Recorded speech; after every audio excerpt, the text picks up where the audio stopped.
Chapter 4 The American Dream.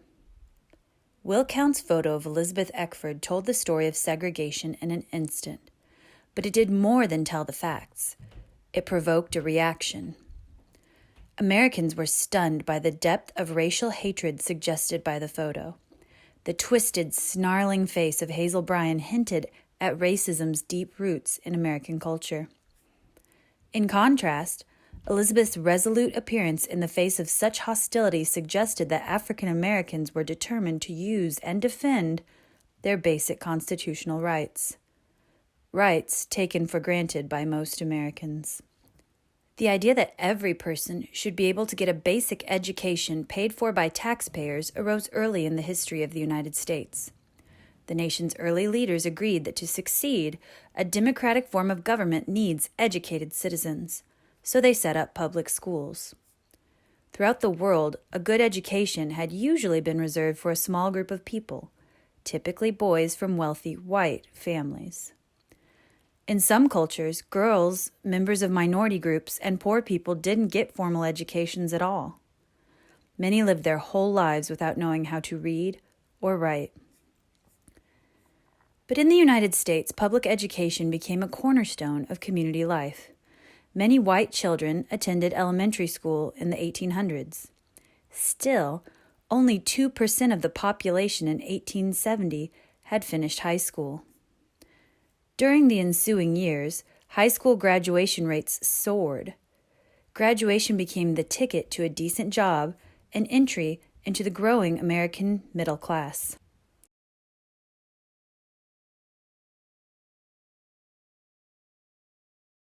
The country's success with public education didn't cross racial lines, though. Far fewer African Americans than whites finished high school, and their schools were different from white schools. Blacks' separate but equal schools were far from equal. In Little Rock, for example, Central High School, built in 1927 at a cost of $1.5 million, was considered state-of-the-art. The city's high school for African American students was built 2 years later for $400,000, only about one-fourth the cost of the white high school. But Dunbar High School was considered one of the best African American high schools in the country. Across the South, white students typically had modern school buildings and better equipment and more academic programs than black students did. Schools for African Americans were poorly funded. Teachers were paid less, textbooks were old, and often students had to share supplies because there weren't enough for everyone. Some buildings were in such poor condition that they were unsafe. Buses filled with white students went past African American neighborhoods and did not stop. Kids in those neighborhoods often had to walk long distances to their schools.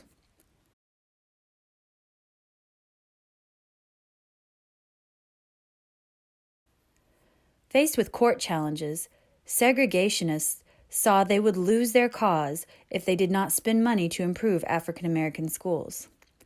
But new money did not change the fact that white students went to one school and African Americans went to another.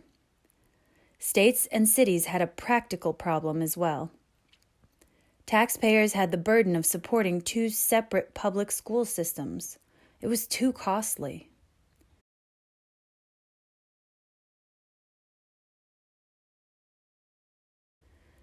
Most Americans believe that students, no matter how poor, can grow into successful adults if they get a good education and work hard. The United States is portrayed as a melting pot, a place where people of various races, religions, and cultures come together and unite as one nation. All of those people should have an equal chance to succeed thanks to public schools. It is the American dream.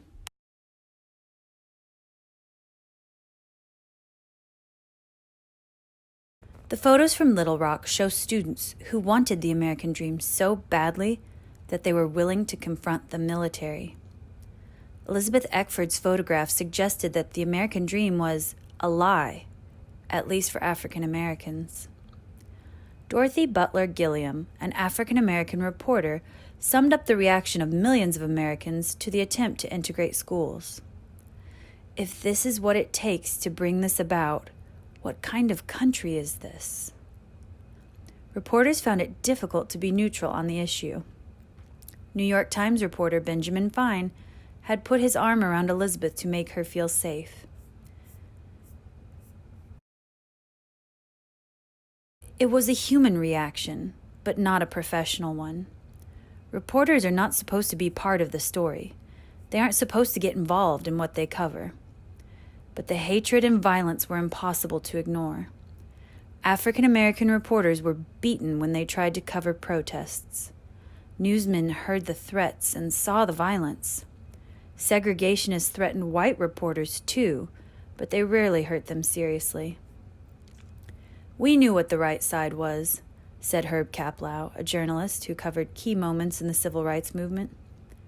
"America was coming to grips with it, you know. There were things happening before Brown, and the armed forces were desegregated. Things were happening. The American public was coming to see segregation for what it was, a terrible institution." Americans, especially outside the South, were outraged by the treatment of the Little Rock Nine. Many adults believed that the teenage protesters, such as the sneering Hazel Bryan, were immature and caught up in the moment. Youth and a lack of experience could explain their actions, but the adults in the crowd were another matter. How could adults, parents, neighbors, churchgoers, threaten and harass children who were only trying to get an education? While segregationists threatened and harassed the Little Rock Nine and their families, others came forward to help. The news coverage motivated people to get involved. Strangers called and wrote to Elizabeth Eckford, praising her courage. People left gifts of cash at her grandfather's store. Famous people, such as actress and singer Lena Horne and Nobel Peace Prize winner Ralph Bunche, wanted to shake hands with the Little Rock Nine.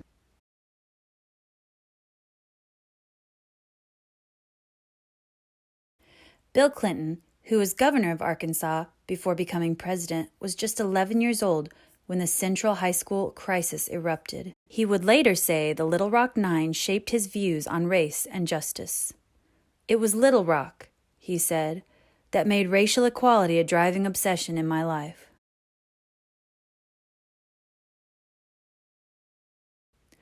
Civil rights leaders eventually won the conflict at Central High School, but their victory was not the end of the movement. They learned important lessons about the power of a single photo. News coverage could change the course of the movement. If they could show Americans the horror of racism, if they could show them the determination of African Americans to share basic rights, then the nation's leaders would have to respond.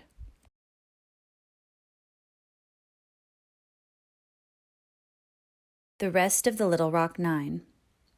Elizabeth Eckford's picture is forever etched in history.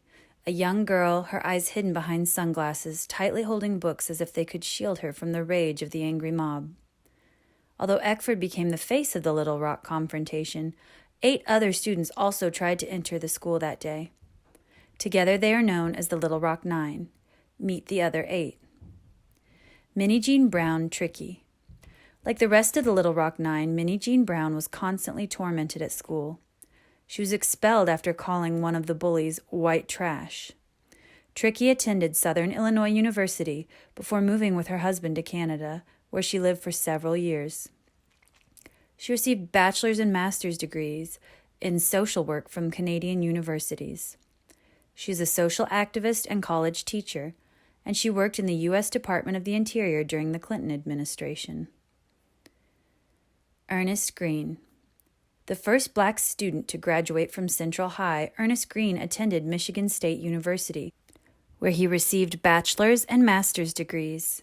He served as an assistant U.S. Secretary of Housing and Urban Affairs in Washington, D.C., and later joined an investment banking firm, where he was senior managing director. He is retired. Gloria Ray Karlmark. After graduating from high school in Kansas City, Missouri, Gloria Ray Karlmark attended Illinois Institute of Technology, where she earned a bachelor's degree in chemistry and mathematics. She worked as a systems analyst and technical writer in Sweden before becoming a patent attorney there. She also published in International Computer Applications Journal and worked in the Netherlands. She lives in Europe. Thelma Mothershed Ware. After earning high school credits by correspondence courses and summer school, Thelma Mothershed received a high school diploma by mail from Central High School. She earned a bachelor's and master's degree from Southern Illinois University and taught home economics in Illinois for 28 years before retiring in 1994. She also volunteered in a program for victims of domestic abuse. She now lives in Little Rock.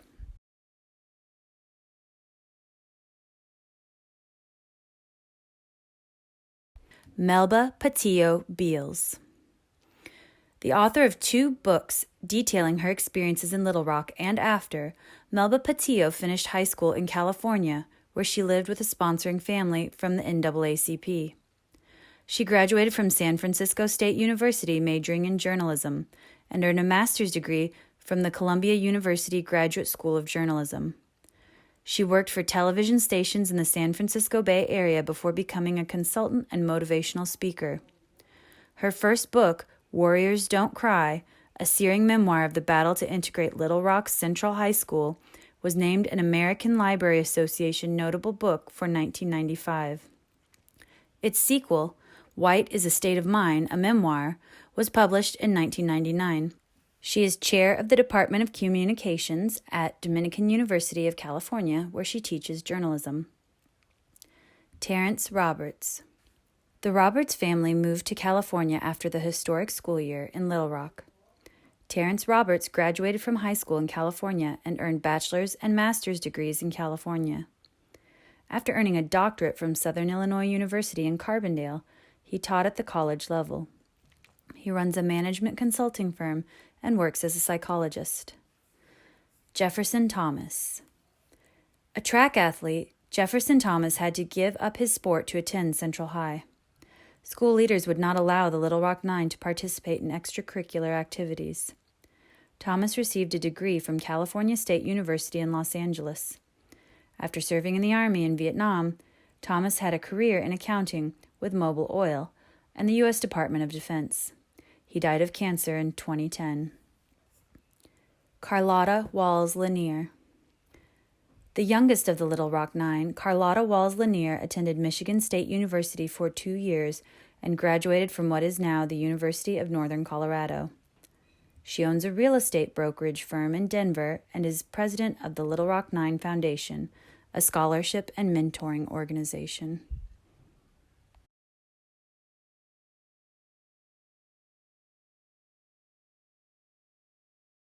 After the events in Little Rock, African Americans across the South tried to enroll in all-white schools. A few schools were integrated peacefully, but most attempts met resistance. Fred Shuttlesworth, who had become one of the civil rights movement's most important leaders, was attacked when he attempted to enroll his daughters in a Birmingham, Alabama school in 1957.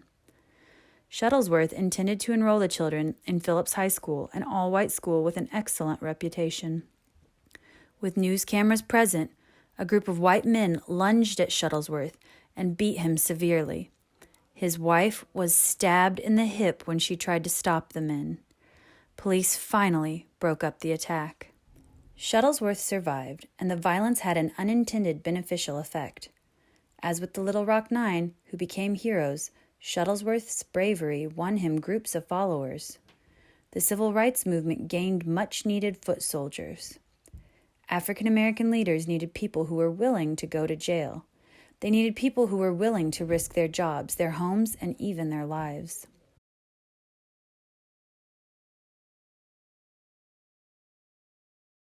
But Shuttlesworth, who died in 2011, was already a well-known active leader. Eckford was just a teenager who wanted a better education. She knew her famous picture moved millions of people, but for her, it didn't represent a moment of pride. It represented a moment of terror. Decades after the conflict, she told a reporter, "One time, I asked people not to put that picture in front of my face. They didn't understand. They kept bringing that picture for me to sign. So what I do now is I keep some tissues and I put it over the picture as though I'm protecting it while I sign the skirt. Eckford is retired from her job as a probation officer in Little Rock. After high school, she attended college in Ohio and in 1967 joined the Army. After 5 years, she moved back to Little Rock, where she has lived a quiet life ever since.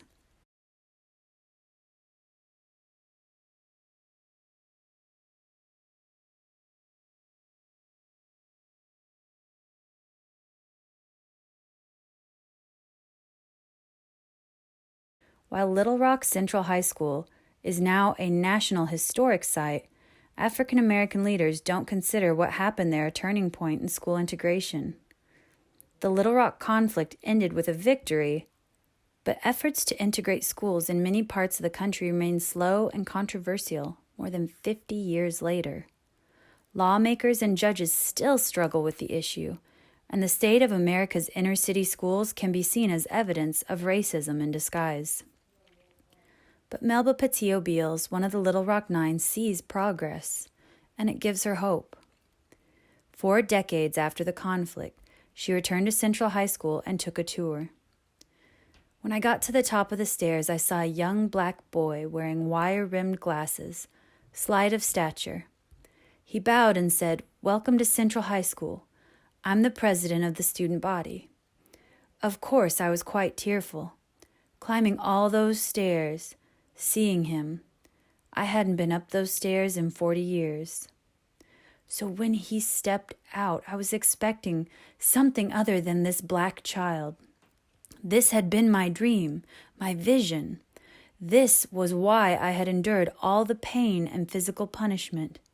So this boy could stand there and say that. It was amazing.